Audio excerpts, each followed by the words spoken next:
If you're watching this alone tonight, make sure no one else is in the room. In 2020, a young woman named Olivia moved into a new apartment on the outskirts of Portland, Oregon. It was everything she had dreamed of, spacious with huge windows that bathed the rooms in natural light. A quiet neighborhood perfect for her work-from-home setup, and a small, charming balcony that overlooked a dense patch of woods. It felt like a sanctuary. When she told locals about her new place, their reactions were odd. They'd get quiet, exchanged knowing glances. Everyone seemed to have a story, a rumor. They all said the same thing. That specific apartment had been empty for years. Some whispered that strange things happened there, that previous tenants had left in a hurry, breaking their leases without explanation. Olivia, a pragmatist through and through, just smiled and shook her head. She didn't believe in ghosts or superstitions. To her, it was just an old building with a history, and she was excited to start her own chapter there. The first night was a blur of activity. Cardboard boxes littered the floor as she unpacked, setting up her bedroom with a sense of triumph. Finally, her own space. Exhausted but happy, she fell into bed. Around 2:03 a.m., a sound pulled her from a deep sleep. Faint footsteps, creaking down the hallway just outside her door. She froze, her heart hammering against her ribs. She lived alone. She had no pets, no roommates. Every possibility raced through her mind. An intruder. She listened, straining her ears in the darkness, but the silence returned. After a few tense minutes, she convinced herself it was just the old building settling, the wooden floors groaning under their own weight. She drifted back to sleep, uneasy. The second night, the sound returned. This time it was louder, slower, more intentional.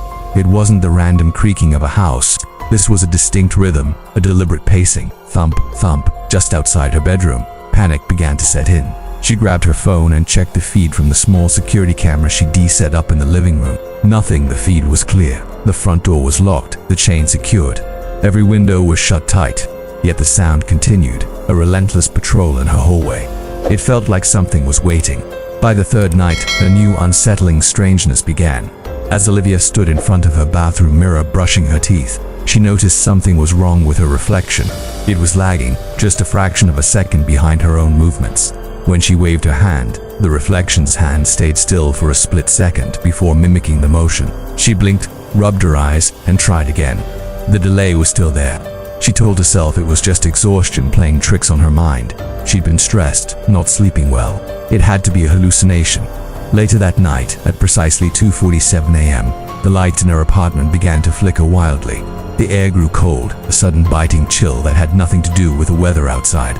She glanced at the thermostat on the wall. The temperature had plummeted to a shocking 61 degrees. And then, a sound that wasn't a creak or a footstep. It was a voice, a dry, raspy whisper that seemed to slither from the hallway, right through the crack under her door. It asked a simple, terrifying question. "Why are you here?" Adrenaline surged through her. She bolted from her bed and ran to the bedroom door, yanking on the handle. It was locked. Not just locked, it was jammed, immovable. She fumbled for her phone, her fingers trembling as she tried to call a friend. No signal. The screen showed 0% battery, a glowing red icon of death, even though she had charged it to full just a few hours before. She was trapped. From that night on, the occurrences escalated with terrifying speed. The apartment seemed to be waking up, and it was not happy. Furniture she knew she'd placed against one wall would be found across the room when she turned her back. The sticky notes she left for herself as reminders would vanish, or worse, reappear with new, sinister messages. One that said "buy milk" was replaced with one that said "get out." Another note simply said, "he sees you."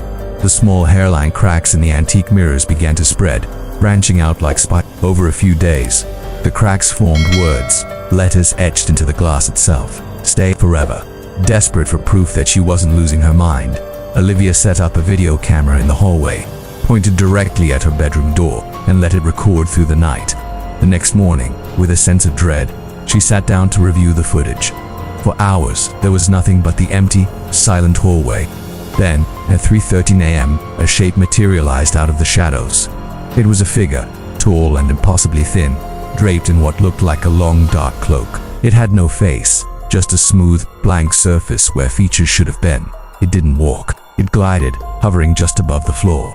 With every silent step it took, a layer of frost bloomed on the wooden floorboards, glistening in the camera's night vision. Olivia's breath hitched as she watched. She fast-forwarded the footage, and her blood ran cold. The figure paused directly in front of her bedroom door. It stood there for a full minute, its head tilting slowly to one side as if listening, and then it raised a long skeletal hand and waved directly at the camera. At her. The next morning, she woke up not in her bed, but on the cold living room floor. Her bedroom door was wide open, swinging gently on its hinges. Every single piece of furniture in her apartment had been moved, rearranged into a chaotic, nonsensical pattern.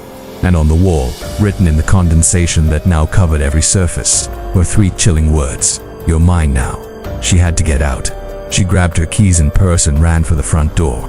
She unlocked it, threw it open, and stepped into the hallway only to find herself standing back in her own living room. She tried again, a sob escaping her lips. The same result. She ran to the back door, the balcony door, the windows. Every exit, every potential escape route, looped back into the apartment. The building itself seemed to have warped, twisting reality around her. Hallways that were supposed to be straight stretched into impossible lengths. Doors that were once on the left side of a corridor now appeared on the right. The view from her windows was no longer the familiar woods, but strange alien landscapes she had never seen before. Frantic, she managed to get a brief moment of signal on her phone and called her friends, begging them to come. They thought she was having a panic attack, but they agreed to check on her. They arrived around 11 p.m., their flashlights cutting through the darkness. To them, everything seemed normal. The apartment was a bit messy, but Olivia was there, safe. They tried to calm her down, assuring her it was all in her head. But at 2:37 a.m., the front door slammed shut with a deafening boom, the lock clicking into place on its own. The lights flickered and died, plunging them into total darkness. Panic erupted. One by one, her friends went silent. Olivia would call out a name and hear only her own terrified echo in response. Security cameras from the building lobby later showed a horrifying scene. Her friends, standing silently in the main hallway, staring forward with blank, expressionless faces, like mannequins, before the feed cut to static. Olivia was last seen on her own security camera footage, desperately clawing at the balcony door. As she struggled, a vast, dark shadow poured into the room from the hallway, enveloping her completely. The camera feed went black, then nothing. The locals say that apartment isn't empty, it's hungry. It remembers everyone who enters. Some people leave, but they carry a piece of its darkness with them, haunted for the rest of their lives. And some never leave at all. Sometimes late at night, people driving past the building look up and see a single light flickering in those windows. They say you can see a woman's silhouette standing there, framed against the glass, just staring out into the night.